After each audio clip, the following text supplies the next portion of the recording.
মাহবুব দেখছেন open the YouTube channel এবং মাসুম মাহবুব Facebook page. পৃথিবীর যে প্রান্ত থেকে যারা দেখছেন সবার জন্য শুভকামনা, ভালোবাসা। দর্শক, বেশ কয়েকটা গুরুত্বপূর্ণ খবর আছে ঝুলিতে, সেগুলো একটা একটা করে দেবার চেষ্টা করছি। প্রথম যে খবর সেটি হলো হরমুজ প্রণালীর নিয়ন্ত্রণ নিয়ে যুক্তরাষ্ট্র ও ইরান পরস্পর বিরোধী দাবি করছে এবং কলম্বিয়া ভূমিকম্পে মৃতের সংখ্যা 265 পৌঁছালো, এখনো উদ্ধার কাজ চলছে। আমরা আপনাদেরকে আরো কয়েকটা গুরুত্বপূর্ণ খবর দিতে চাই। তার মধ্যে ইউএস আব্রাহাম লিঙ্কনের বর্ধিত মোতায়েন নিয়ে জবাব চেয়েছে এবার মার্কিন সিনেট। লিবিয়ায় গঠনমূলক ও মধ্যস্থতাকারী ভূমিকা অব্যাহত রাখবে তুরস্ক এবং তুরস্কে ট্রাক বিমান বদলানোর আগে ইরানের হুমকি নিয়ে সিআইএ এর আস্থা কম ছিল। এখানেও একটা দুর্দান্ত প্রতিবেদন তুরস্ক ফাঁস করে দিয়েছে, ইসরায়েলের কাপড় খুলে দিয়েছে। দর্শক,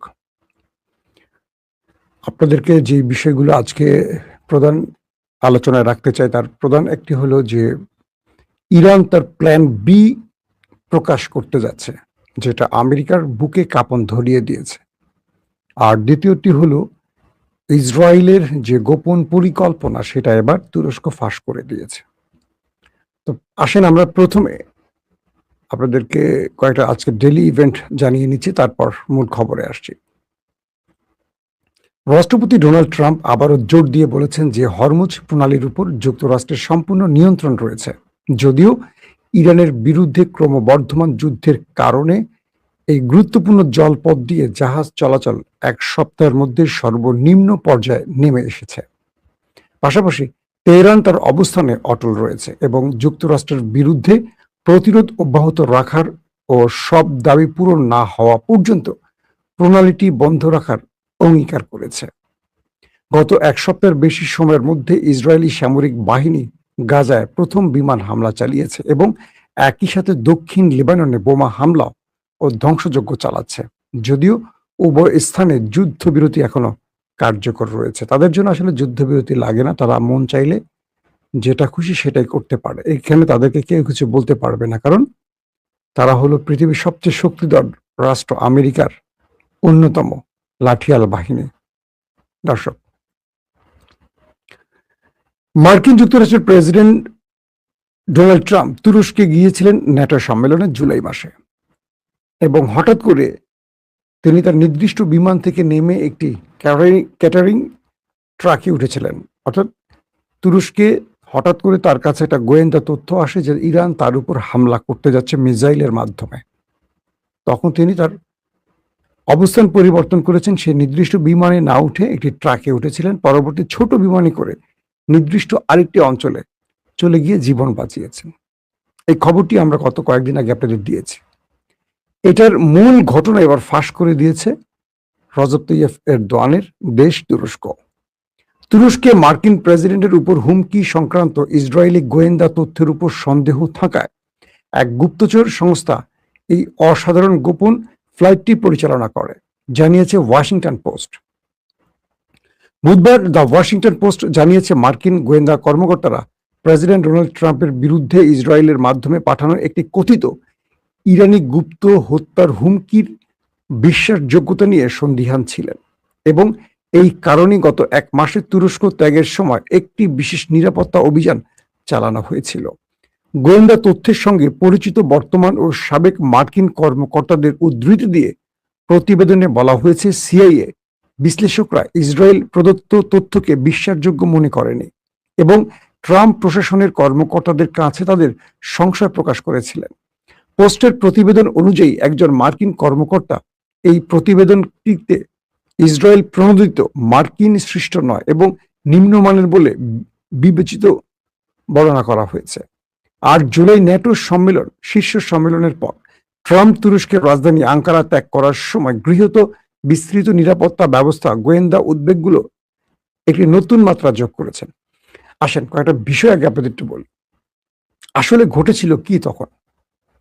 অর্থাৎ ট্রাম্পের কাছে যখন খবরটি আসে যে তাকে ইরান মিসাইল দিয়ে হত্যা করতে যাচ্ছে, তখন তিনি তার অবস্থান পরিবর্তন করেছিলেন এবং ট্রাম্পের কাছে যে তথ্যটি এসছিল এটি ছিল ইসরায়েলের পাঠানো একটি গোয়েন্দা তথ্য। তুরস্ক সেটির সকল আদ্যপান্ত খুঁজে বের করেছে। তুরস্ক বলছে যে দেশটিতে ন্যাটোর মতো একটি গুরুত্বপূর্ণ সামিট চলছিল এবং তুরস্ক তার সর্বোচ্চ গোয়েন্দা তৎপরতা, নিরাপত্তা বলয় তৈরি করে রেখেছিল বিশ্ব নেতাদের জন্য। সেই স্থানে ইরান কখনো হামলার চিন্তা করার সুযোগ নেই। পাশাপাশি ইরান এই মুহূর্তে, অর্থাৎ ইরান যে সময়টিতে লড়ছে কয়েকটি রাষ্ট্রের সাথে, সেখানে তুরস্কে হামলা করে তুরস্কের আগ্রাসনে বা তুরস্কের টার্গেটে পড়ার কোনো পরিকল্পনা ইরানের ছিল না। কে বলছে? তুরস্ক। এবং এই যে ঘটনাটি ঘটেছে বা বর্ণনা হয়েছে বা ট্রাম্প যা করেছে, এটা ছিল একটি মিথ্যে পরিকল্পনা।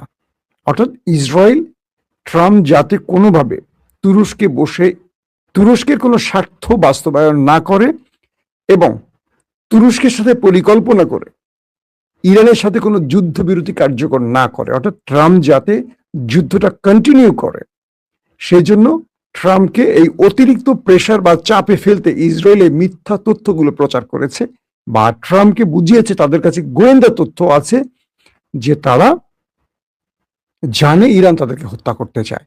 তো ইসরায়েল এখানে এক ঢিলে দুটো পাখি মারছে। এক, আমেরিকাকে ইরানের ব্যাপারে আরো ক্ষুব্ধ করছে যাতে আমেরিকা যুদ্ধটা কন্টিনিউ করে। টু, যাতে ট্রাম্প এই যুদ্ধটা বন্ধ করে দিলে ইসরায়েল ট্রাম্পকে হত্যা করতে পারে এবং এর দায় ইরানের ঘাড়ে পড়ে। এটা কিন্তু তুরস্কের গোয়েন্দা তথ্যে চলে আসছে। তার মানে সিআইএ বলছে যে ট্রাম্পকে হত্যা তাদের কাছে কোনো নথি বা তথ্য ছিল না, কিন্তু এই তথ্যটি যেটি ট্রাম্পের কাছে পৌঁছেছে এটা খুবই অবিবেচক এবং এটি অগ্রহণযোগ্য তথ্য ছিল এবং সিআইএর তথ্যের সাথে তুরস্কের তথ্যের মিল আছে। তার মানে তুরস্ক প্রকাশ করে দিয়েছে ইসরায়েল ট্রাম্পকে হত্যা করতে চায়। দুটো উপায়। এক, যদি ট্রাম্প মানে যতক্ষণ বা যতদিন ট্রাম্প ইসরায়েলের পরিকল্পনায় থাকবে বা ইসরায়েলের নির্দেশনা অনুসরণ করে এই যুদ্ধটা কন্টিনিউ করবে, ততদিন ইসরায়েল ট্রাম্পকে কিচ্ছু করবে না, বরং তাকে সব রকম পরামর্শ দিয়ে সাহায্য করবে, কারণ তার লাঠিয়াল হিসাবে কাজ করবে ট্রাম্প। যদি ট্রাম্প কোনো কারণে যুদ্ধ থেকে সরে আসে বা এই যুদ্ধ বন্ধ করে দেয়, তাহলে ইসরায়েলের খায়েশ পূরণ হবে না। তাহলে ইসরায়েল ট্রাম্পকে সরিয়ে দিয়ে বিকল্প কোনো প্রেসিডেন্টকে আনবে, জন এফ কেনেডির মতো।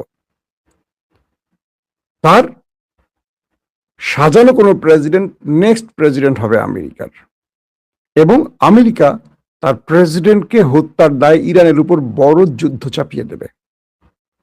তো এই কারণে ইসরায়েল ট্রাম্পকে নিয়ে এই খেলাটা খেলছে। একটা জিনিস বুঝতে হবে, ইরান তুরস্কে তো মারবেই না, আর ইরান এই মুহূর্তে ট্রাম্পকে হত্যা করে তার দেশের মধ্যে বিশাল যুদ্ধ টেনে আনার পলিসিতে নেই। কারণ ইরানের এখন দাবি আদায়ের মূল টার্গেট, কারণ ট্রাম্পকে মেরে দেওয়ার চেয়ে ট্রাম্পের মাধ্যমে দাবিগুলো আদায় ইরানের জন্য সবচেয়ে সহজ পথ। কিন্তু ইসরায়েল যে কাজগুলো করলো, এখন তুরস্ক সেটা ফ্লাশ করে দিয়েছে এবং আমেরিকানরা বুঝতে পারছে যে ইসরায়েল আসলে কোন খেলাটা খেলছে। আসেন 2 নম্বর খবর, ইরানের প্ল্যান বি কি হতে পারে। সাম্প্রতিক সময় টেলিভিশন ইন্টারভিউতে ইরানের একজন সামরিক উপদেষ্টা, আপনারা আমার থাম্বনেইলে তার ছবিটা দেখেছেন, তিনি স্পষ্ট করে বলেছেন যে আমাদের প্ল্যান বি আছে। যদি আমেরিকা ইরানে নিউক্লিয়ার অ্যাটাক করে বসে, অর্থাৎ তিনি বলছেন যে আমাদের কাছে তথ্য আছে, আমাদের সাথে যুদ্ধে পেরে না উঠে আমেরিকা ইরানে একটা নিউক্লিয়ার বা পারমাণবিক অ্যাটাকের পরিকল্পনা করছে। তো আমরা যে তথ্যটি পেয়েছি যে ইরানে তারা একটা পারমাণবিক অ্যাটাক করতে পারে, আমেরিকা তাদেরকে আমরা এটুকু বলে দেই যে সময়টিতে আমেরিকা ইরানে পারমাণবিক অ্যাটাক করবে তার কয়েক ঘন্টা না কয়েক মিনিট পর মার্কিন যুক্তরাষ্ট্রের যে ঘাঁটিগুলো আছে প্রত্যেকটা আমাদের দখলে চলে আসবে। এবং আমরা এইটুকু বলে দিচ্ছি আমেরিকাকে যে মধ্যপ্রাচ্যে থাকা মার্কিন যুক্তরাষ্ট্রের একজন সেনা সদস্য জীবিত আর তার দেশে ফেরত যেতে পারবে না। কি বলছে ইরানের সামরিক উপদেষ্টা?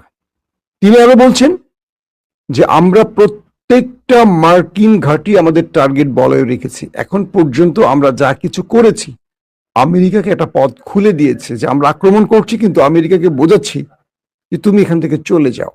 কিন্তু যখন আমেরিকা ইরানের নিউক্লিয়ার অ্যাটাক করবে, তখন আমরা আমেরিকাকে চলে যাওয়ার রাস্তা দিব না, আমেরিকাকে পুরোপুরি মুছে দেওয়ার রাস্তাটা তৈরি করব। মানে প্রত্যেকটা মার্কিন ঘাঁটি, যেটা প্রায় 20-25টা ঘাঁটি আছে গালফ কান্ট্রিতে, প্রত্যেকটা আমরা ধ্বংস করবো এবং প্রত্যেকটা সেনাকে আমরা ওপারে পাঠাবো। পাশাপাশি তাদের একটি সামরিক অস্ত্র, প্রযুক্তি, রাডার সিস্টেম, তারপর যুদ্ধ বিমান, ড্রোন, প্রতিরক্ষা ব্যবস্থা কিচ্ছু ফেরত যাবে না, সবগুলো আমরা ধ্বংস করে দেব।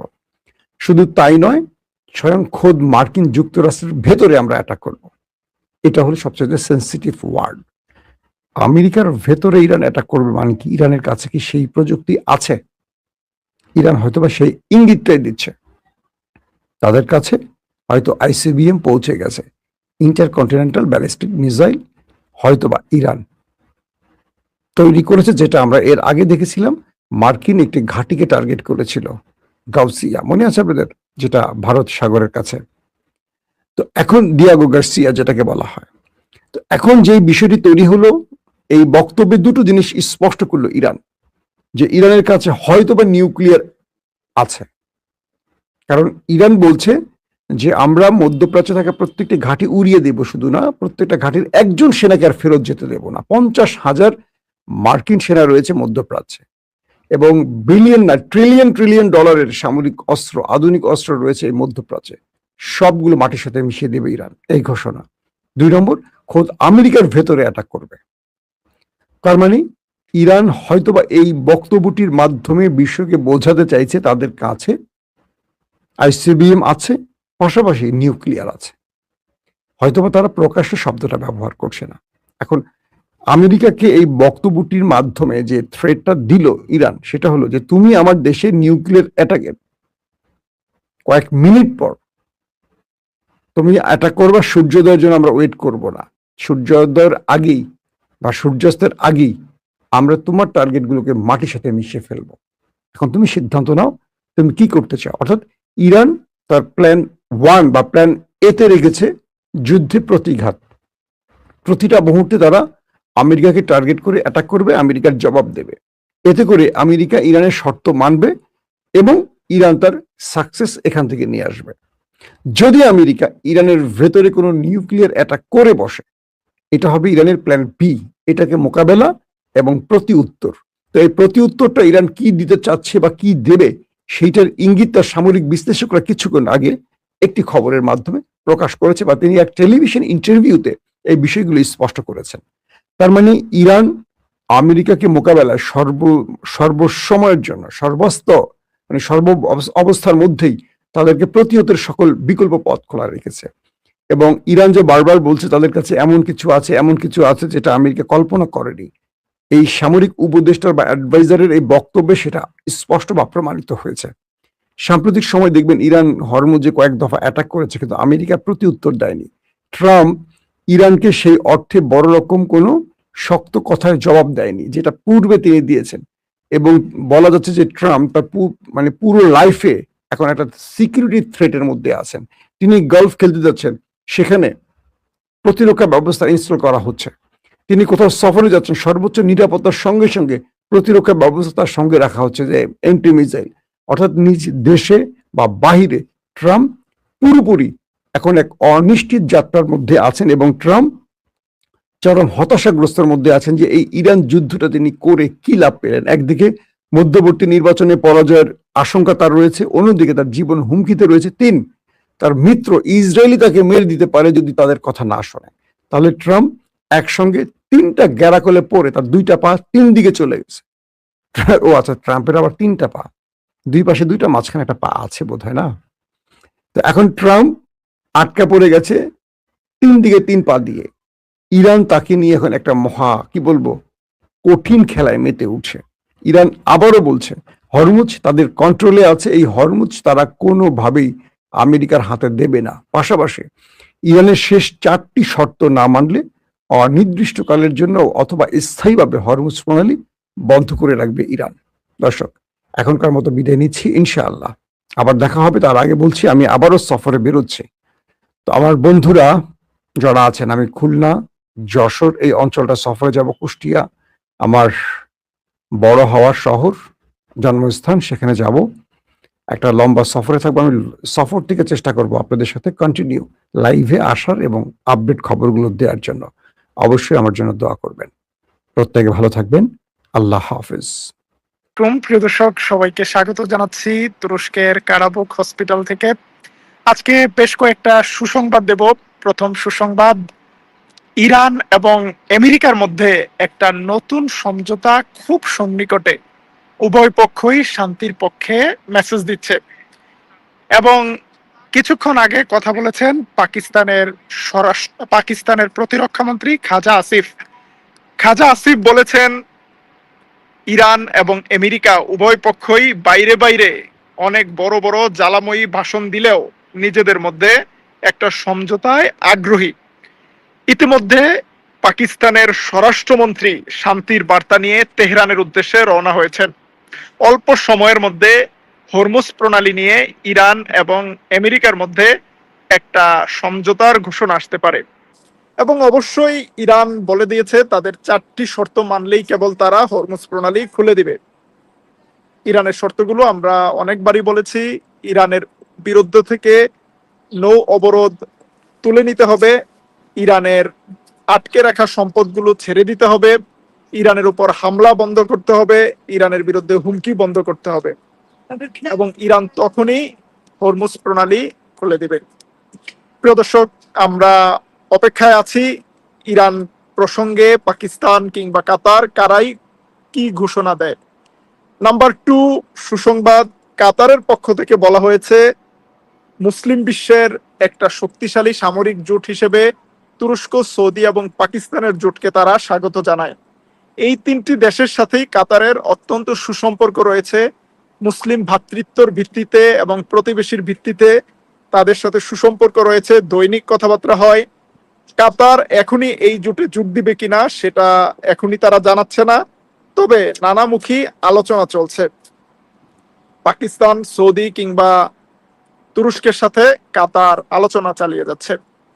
3 নাম্বার সুসংবাদ হলো তুরস্কের নিষিদ্ধ ঘোষিত সশস্ত্র সংগঠন পিকেকের বিরুদ্ধে তুরস্কের সংসদ নতুন একটি আইন পাশ করেছে।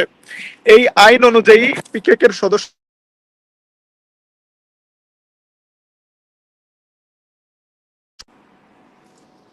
পিকেকে অস্ত্র ছেড়ে দিবে এবং তাদের সংগঠনকে তারা বিলুপ্ত ঘোষণা করবে।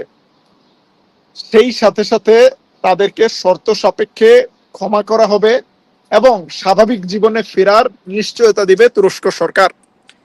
এই চুক্তির মাধ্যমে আইনগত লিগ্যাল ফ্রেমওয়ার্ক তৈরি করলো তুরস্ক, এবং তুরস্ক দীর্ঘদিনের পিকেকে সন্ত্রাসের হাত থেকে নিজেকে মুক্ত করার একটা গুরুত্বপূর্ণ পদক্ষেপ নিয়েছে। 4 নম্বর সুসংবাদ, রাশিয়ার যে সামরিক ঘাঁটিগুলো সিরিয়াতে ছিল সেই সামরিক ঘাঁটিগুলোর নিয়ন্ত্রণ হাতে পেয়েছে সিরিয়ার সরকার। এবং 5 নম্বর সুসংবাদ, সিরিয়ার ভেতরে রাশিয়ার ফাইটার জেটকে আকাশে উড়ানো হয়েছে সিরিয়ার সরকারের অনুমতিক্রমে। সিরিয়ার আকাশে ধীরে ধীরে বিমান উড্ডয়নের ব্যবস্থা করছে সিরিয়া, পরীক্ষামূলকভাবে দেখছে রাশিয়ান বিমান উড্ডয়নের মাধ্যমে। এখানে দুটো মেসেজ, একটা মেসেজ সিরিয়ার আকাশে যুদ্ধ বিমান পরিচালনার অভিজ্ঞতা অর্জন করা, দ্বিতীয়ত ইসরায়েলের প্রতিক্রিয়া খেয়াল করা। হয়তো অল্প সময়ের ব্যবধানে কোনো আরব দেশের ফান্ডিং এ সিরিয়া ফাইটার জেট সংগ্রহ করবে, এবং ফাইটার জেট সংগ্রহ করার আগেই রাশিয়ার সাথে দ্বিপাক্ষিক একটি প্রশিক্ষণ চুক্তির মাধ্যমে সিরিয়া তার বিমান বাহিনীকে রাশিয়ার মতো একটা সুপার পাওয়ারের শেল্টারে নিয়ে আসছে, যেখানে আমেরিকার সাথে অনেক বেশি দহরম মহরম ইসরায়েলের। সিরিয়ার সরকার আমেরিকার সাথে নানা ধরনের কূটনৈতিক আলোচনা করলেও সিরিয়ার প্রতিরক্ষার জন্য সিরিয়া রাশিয়াকেও একটি স্পেস দিচ্ছে। প্রিয় দর্শক, আমরা আজকের লাইভটি খুব বেশি দীর্ঘ করব না। যেটি বলেছি যে হসপিটালে আছি, আপনারা দেখছেন পিছনে হসপিটাল। আমার চতুর্থ সন্তান পৃথিবীতে এসেছে গতকাল। আহ, বিদেশে থাকার কারণে স্বাভাবিকভাবেই আত্মীয় স্বজন নেই এখানে, ফ্যামিলিকে সময় দিতে হচ্ছে। সবার কাছে দোয়া চাই আমার ছেলের জন্য, আল্লাহ যেন মুসলিম উম্মার জন্য, মানুষের জন্য, মানবতার জন্য কল্যাণকর জীবন গঠন করার সুযোগ দেয়। আজকের লাইভটি আর বড় করব না, আবারও দেখা হবে তুর্কিপিডিয়া নিউজে ইনশাল্লাহ।